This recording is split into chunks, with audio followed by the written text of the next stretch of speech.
বিসমিল্লাহির রহমানির রহিম। এবার ঈদটা আমার অনেক মজার গিয়েছে।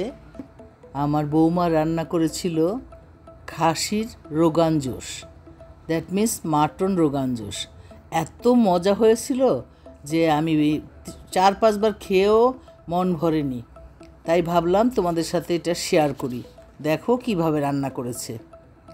প্রথমে তেল দিয়ে, তেলের মধ্যে গরম মশলা দিয়ে দিল, সরিষার তেল দিয়ে রান্না করেছে, বুঝতে পেরেছো? তারপরে মাংসটা ধুয়ে ওই তেলের মধ্যে ছেড়ে দিয়েছে। বেশ বড় বড় পিস নিয়েছে, লবণ দিয়ে দিল,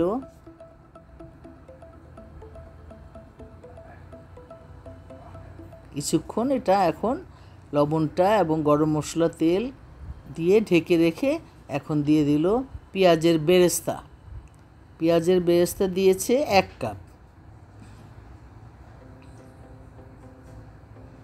এবার আদা রসুন পেস্ট 2 টেবিল চামচ,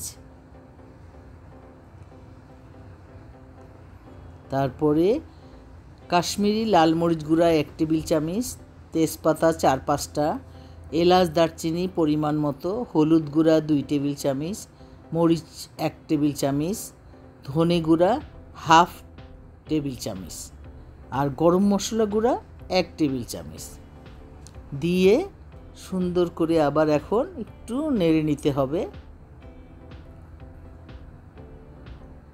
মশলাটা মাংসের সাথে সুন্দর করে মিশিয়ে নিয়েছে।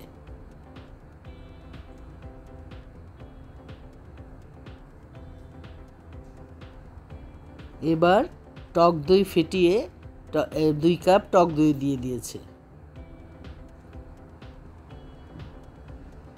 এবার আবার টক দইটা সুন্দর করে মশলা এবং মাংসের সাথে নেড়ে চেড়ে সুন্দর করে মিশিয়ে কিছুক্ষণ ঢেকে রাখবে।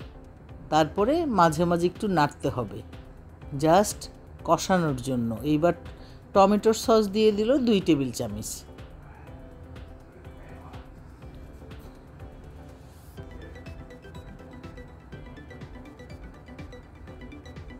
এবার একটু একটু করে পানি দিতে হবে কষানোর জন্য, আর ঘি দিতে হবে।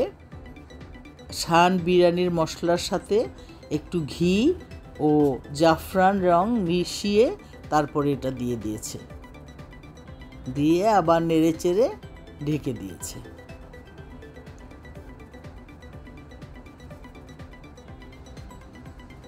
এবার মশলার সাথে এমন সুন্দর করে মিশে গেছে, রংটা দেখো অপূর্ব লাগছে।